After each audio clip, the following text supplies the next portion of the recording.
Smart Ideas avec BNP Paribas. Découvrez des entreprises à impact positif.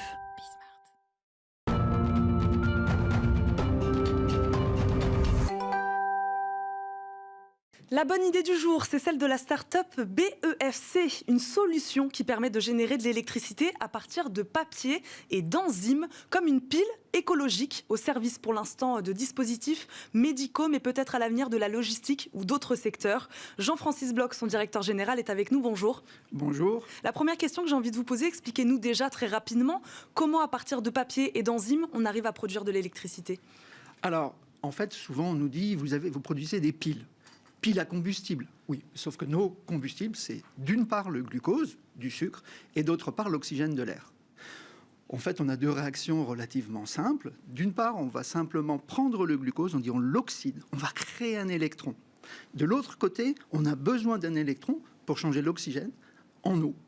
Vous avez un courant, parce que les électrons bougent, vous avez une tension, vous avez une puissance. À quoi s'applique aujourd'hui votre technologie ? Je le disais un peu aux dispositifs médicaux, c'est ça, dans un premier temps ? Tout à fait. On a deux axes stratégiques forts. D'une part, tout ce qui est de la santé, et d'autre part, tout ce qui est, j'allais dire, logistique. Dans la santé, on peut penser, par exemple, à des patchs pour patients diabétiques. Pourquoi ? Parce que nos solutions, comme vous pouvez le voir, elles sont fines, elles sont à base de papier, donc on peut en faire la forme que l'on veut. On peut les adapter aussi en termes de taille. Et donc, on a les patients diabétiques, on peut faire les tests de grossesse, par exemple. Mais également, vous savez, il y a tout le développement de tout ce qu'on appelle l'IoT, les capteurs à usage unique. Par exemple, les éthylotestes, quand vous voulez connaître la température ou l'humidité de l'atmosphère. Le problème, c'est qu'actuellement, la majorité de ces appareils électroniques utilisent des petites piles boutons. Et quelle que soit, j'allais dire, la nature de ces piles, elles finissent, parce que c'est très difficile à recycler, en décharge. Donc c'était ça l'idée de base ? Absolument. C'est d'éviter de produire des piles qui vont être jetées et non recyclées. Exactement. Donc en fait, ce que l'on peut faire, nous on est à base de papier, et donc bien sûr, elles peuvent être recyclées. On essaye de regarder, sous l'égide de l'ADEME actuellement, les aspects bilan carbone, recyclage, etc. Et ça, c'est vraiment pour pouvoir mettre, j'allais dire, des chiffres derrière simplement des concepts. Vous nous parliez de patch, par exemple.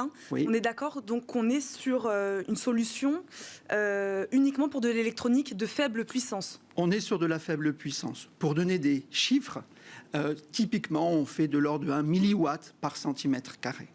Donc c'est largement suffisant parce qu'actuellement, l'électronique fait toujours plus avec moins. Et donc on arrive non seulement à alimenter ces capteurs, j'allais dire après gérer l'électronique, conserver ces données, les stocker et ensuite les transmettre. Et donc vous le disiez, même sur ces produits de faible puissance, il y a un enjeu écologique important. Très important. Parce que, j'allais dire encore une fois, nous, dans nos solutions, on n'a que des matériaux biosourcés, on n'a ni métaux, ni plastique. Donc ça, c'est quelque chose d'extrêmement, j'allais dire, positif pour notre planète. Une dernière question, à quoi pourra s'appliquer votre solution à l'avenir ? J'ai l'impression que vous y avez un peu répondu à beaucoup de choses. Vous parliez donc d'objets, par exemple, même dans les transports ? On a, j'allais dire, une myriade d'applications. D'Internet des objets, c'est ce que vous disiez tout à l'heure ? Par exemple, tout à fait. Alors, je vous remercie de nous inviter, j'allais dire Be Smart BFC, bien sûr. Et en fait, on a un slogan qui est « Together powers the future with nature ». Parce qu'on a vraiment une multitude d'applications. Et donc, ce qu'on recherche actuellement, c'est vraiment des partenariats industriels qui partagent avec nous notre vision de l'avenir en termes, j'allais dire, d'innovation, de transition écologique pour aller vers un monde plus durable. Et vous en êtes où là-dessus ? Vous pouvez nous en citer un ou deux ? En général, nos clients... Non, on en a déjà des clients, mais c'est tellement stratégique pour eux. Actuellement, malheureusement, ils refusent de dire leur nom. Mais vous rassurez-vous, on a déjà des clients. En tout cas, merci beaucoup Jean-Francis Bloch d'avoir été avec nous, de nous avoir présenté BEFC, une start-up à suivre avec attention. C'est déjà la fin de votre émission Smart Impact. Vous retrouverez bien sûr Thomas Hugues demain à la présentation de ce rendez-vous. Merci à tous de nous avoir suivis et moi je vous souhaite une très bonne journée sur BeSmart. Merci à vous. Merci, c'était très...